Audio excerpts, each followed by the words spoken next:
Hey guys. Okay, so we're going to continue with our Wonder reading. I got to find my glasses. We're going to finish or read some more from Wonder, and then I'll record the Bermuda Triangle. So let's start with Wonder. All right.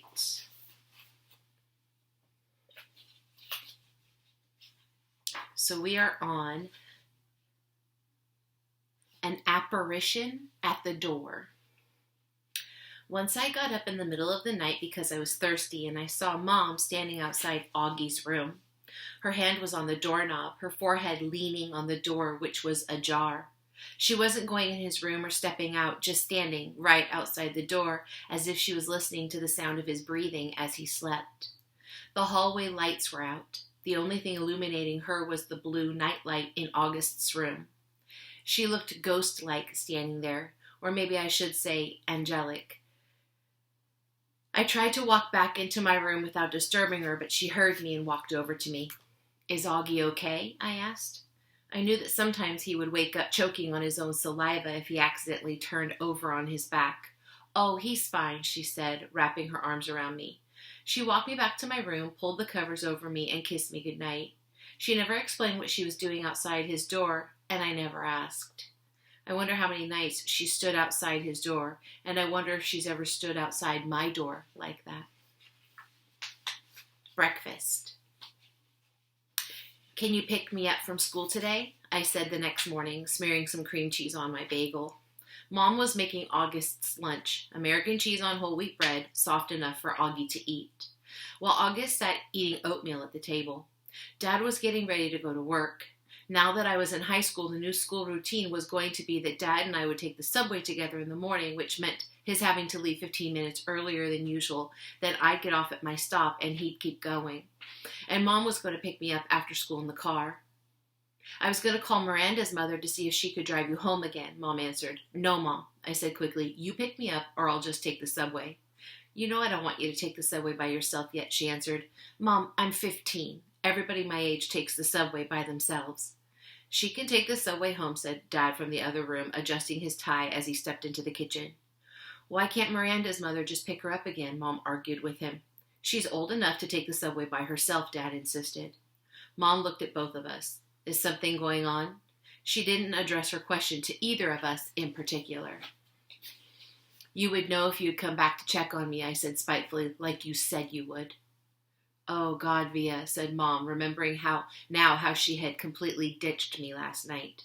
She put down the knife she was using to cut Augie's grapes in half, still a choking hazard for him because of the size of his palate. "I am so sorry. I fell asleep in Augie's room. By the time I woke up—" I know. I nodded indifferently. Mom came over, put her hands on my cheeks, and lifted my face to look at her. "I'm really, really sorry," she whispered. I could tell she was. "It's okay," I said. "Via, Mom, it's fine." This time I meant it. She looked so genuinely sorry, I just wanted to let her off the hook. She kissed and hugged me, then returned to the grapes. "So something going on with Miranda?" she asked. "Just that she's acting like a complete jerk," I said. "Miranda's not a jerk," Augie quickly chimed in. "She can be," I yelled. "Believe me." "Okay then, I'll pick you up, no problem," Mom said decisively, sweeping the half grapes into a snack bag with the side of her knife. "That was the plan all along anyway. I'll pick Augie up from school in the car, and then we'll pick you up. We'll probably get there about 3:45. "No," I said firmly before she had even finished. "Isabel, she can take the subway," said Dad impatiently. "She's a big girl now. She's reading War and Peace, for crying out loud." "What does War and Peace have to do with anything?" answered Mom, clearly annoyed. "It means you don't have to pick her up in the car like she's the little girl," he said sternly. "Via, are you ready? Get your bag and let's go." "I'm ready," I said, pulling on my backpack. "Bye, Mom. Bye, Augie." I kissed them both quickly and headed toward the door. "Do you even have a Metro card?" Mom asked after me. "Of course she has a Metro card," answered Dad, fully exasperated. "Yeesh, Mama. Stop worrying so much." "Bye," he said, kissing her on the cheek. "Bye, big boy," he said to August, kissing him on the top of his head. "I'm proud of you. Have a good day." "Bye, Daddy, you too." Dad and I jogged down the stoop stairs and headed down the block. "Call me after school before you get on the subway," Mom yelled at me from the window. I didn't even turn around but waved my hand at her so she'd know I'd heard her. Dad did turn around, walking backward for a few steps. "War and Peace, Isabel," he called out, smiling as he pointed at me. War and Peace. Genetics 101. Both sides of Dad's family were Jews from Russia and Poland. Papa's grandparents fled the pogroms and ended up in New York City at the turn of the century. Tata's parents fled the Nazis and ended up in Argentina in the 40s. Papa and Tata met at a dance on the Lower East Side while she was in town visiting a cousin. They got married, moved to Bayside, and had Dad and Uncle Ben. Mom's side of the family is from Brazil, except for her mother, my beautiful grands, and her dad, Augusto, who died before I was born. The rest of Mom's family, all her glamorous aunts, uncles, and cousins, still live in Alto Leblon, a ritzy suburb south of Rio. Grands and Augusto moved to Boston in the early 60s and had Mom and Aunt Kate, who's married to Uncle Porter. Mom and Dad met at Brown University and have been together ever since. Isabel and Nate, like two peas in a pod. They moved to New York right after college, had me a few years later, then moved to a brick townhouse in North River Heights, the hippie stroller capital of the upper Manhattan, when I was about a year old. Not one person in the exotic mix of my family gene pool has ever shown any obvious signs of having what August has. I've pored over grainy sepia pictures of long-dead relatives in babushkas, black and white snapshots of distant cousins in crisp white linen suits, soldiers in uniform, ladies with beehive hairdos, Polaroids of bell-bottom teenagers and long-haired hippies, and not once have I ever been able to detect even the slightest trace of August's face in their faces. Not a one. But after August was born, my parents underwent genetic counseling.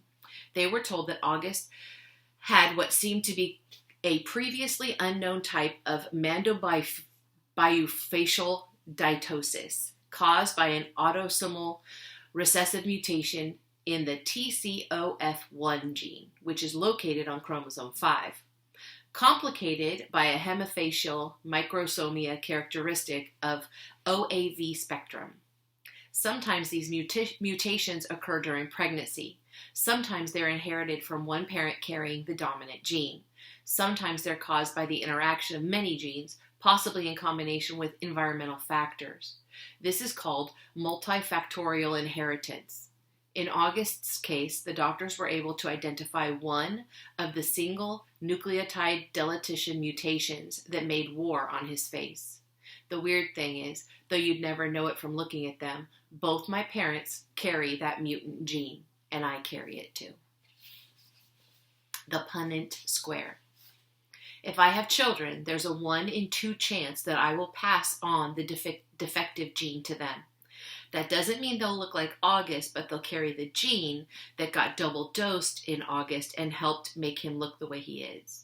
If I marry someone who has the same defective gene, there's a 1 in 2 chance that our kids will carry the gene and look totally normal, a 1 in 4 chance that our kids will not carry the gene at all, and a 1 in 4 chance that our kids will look like August. If August has children with someone who doesn't have a trace of the gene, there's a 100% probability that their kids will inherit the gene, but a 0% chance that their kids will have a double dose of it, like August, which means they'll carry the gene no matter what, but they could look totally normal. If he marries someone who has the gene, their kids will have the same odds as my kids. This only explains the part of August that's explainable. There's that other part of his genetic makeup that's not inherited, but just incredibly bad luck. Countless doctors have drawn little tic-tac-toe grids for my parents over the years to try to explain the genetic lottery to them. Geneticists use these Punnett squares to determine inheritance, recessive and dominant genes, probabilities, and chance. But for all they know, there's more they don't know.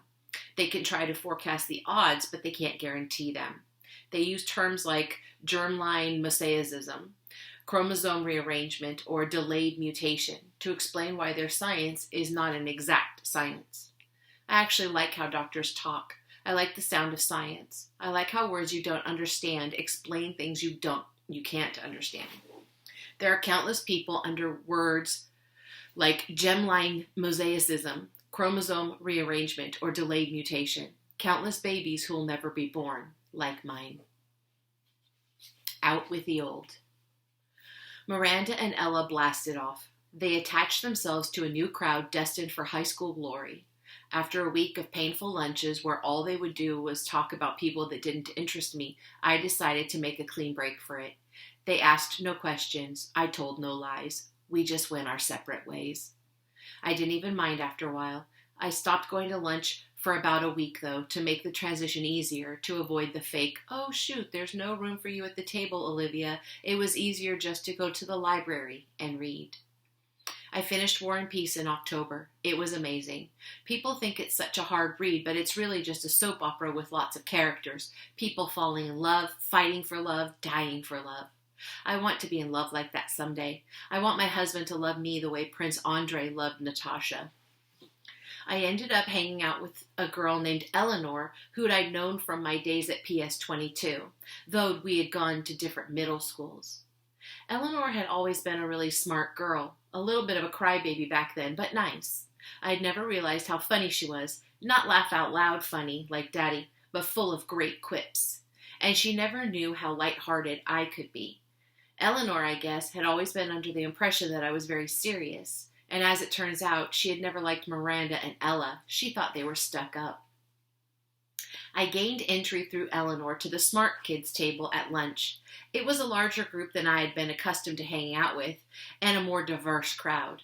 It included Eleanor's boyfriend, Kevin, who would definitely become class president someday, a few techie guys, girls like Eleanor who were members of the yearbook committee and the debate club, and a quiet guy named Justin who had small round glasses and played the violin, and who I had an instant crush on. When I'd see Miranda and Ella, who were now hanging out with the super popular set, we'd say, "Hey, what's up?" and move on. Occasionally Miranda would ask me how August was doing and then say, "Tell him I said hello." This I never did, not to spite Miranda, but because August was in his own world these days. There were times at home that we never even crossed paths. October 31st. Grands had died the night before Halloween. Since then, even though it's been 4 years, this has always been a sad time of year for me. For Mom, too, though she doesn't always say it. Instead, she immerses herself in getting August's costume ready, since we all know Halloween is his favorite time of year. This year was no different. August really wanted to be a Star Wars character named Boba Fett. So Mom looked for a Boba Fett costume in August's size, which strangely enough was out of stock everywhere. She went to every online store, found a few on eBay that were going for an outrageous amount, and finally ended up buying a Jango Fett costume that she then converted into a Boba Fett costume by painting it green. I would say in all she must have spent 2 weeks working on the stupid costume. And no, I won't mention the fact that Mom has never made any of my costumes, because it really has no bearing on anything at all.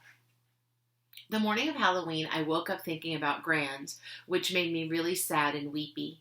Dad kept telling me to hurry up and get dressed, which just stressed me out even more, and suddenly I started crying. I just wanted to stay home. So Dad took August to school that morning, and Mom said I could stay home, and the two of us cried together for a while. One thing I knew for sure, however much I missed Grands, Mom must have missed her more. All those times August was clinging to life after a surgery, all those rush trips to the ER, Grands had always been there for Mom.